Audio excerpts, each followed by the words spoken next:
retrouve pour ce tutoriel concernant la partie 3 de mon patron du top Véronica. Je viens de terminer le demi devant gauche.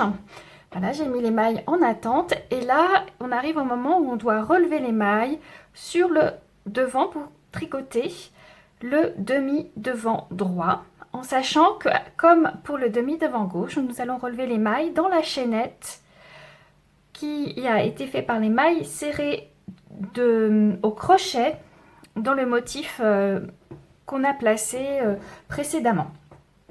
Première chose que j'indique, donc il va falloir venir compter le nombre de mailles que nous allons laisser sous l'aisselle du bras droit, en sachant que j'avais indiqué précédemment dans le patron de bien positionner un marqueur amovible pour noter le côté, donc qui remplace le marqueur de côté qu'on avait mis avant lorsqu'on avait tricoté notre partie du corps.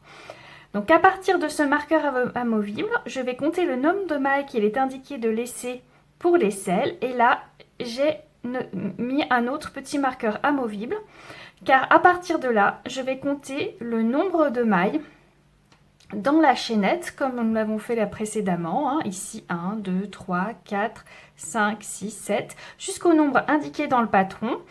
Et là, je vais mettre mon marqueur dans la dernière maille, donc dans la, pour la taille que je suis en train de tricoter, c'est la 42e maille. Je place le petit marqueur dans cette maille chaînette, c'est là où je vais venir relever ma première maille.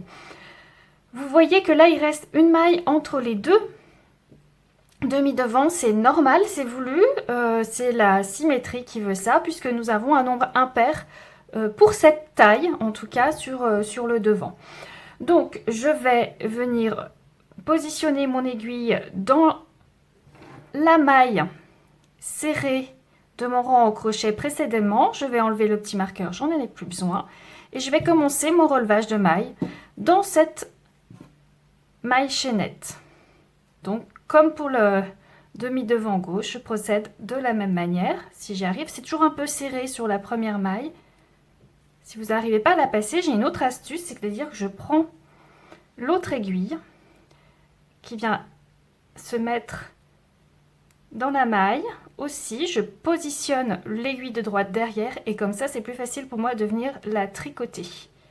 Voilà, ça a créé de l'espace pour venir passer la boucle de ma nouvelle pelote, bien sûr toujours dans le coloris principal. Et je continue à relever les mailles dans la dans la petite chaînette au crochet faite précédemment par les mailles serrées au crochet. Comme je tricote du lin, il a tendance parfois à se dédoubler. Hop, et ça fonctionne. Et je vais relever toutes mes mailles de mon demi devant droit jusqu'au prochain anneau marqueur, qui est un anneau positionnable qui s'arrête donc à l'aisselle. Et ben, je vous souhaite un bon relevage de mailles et j'espère que cette vidéo aura pu vous aider. À bientôt!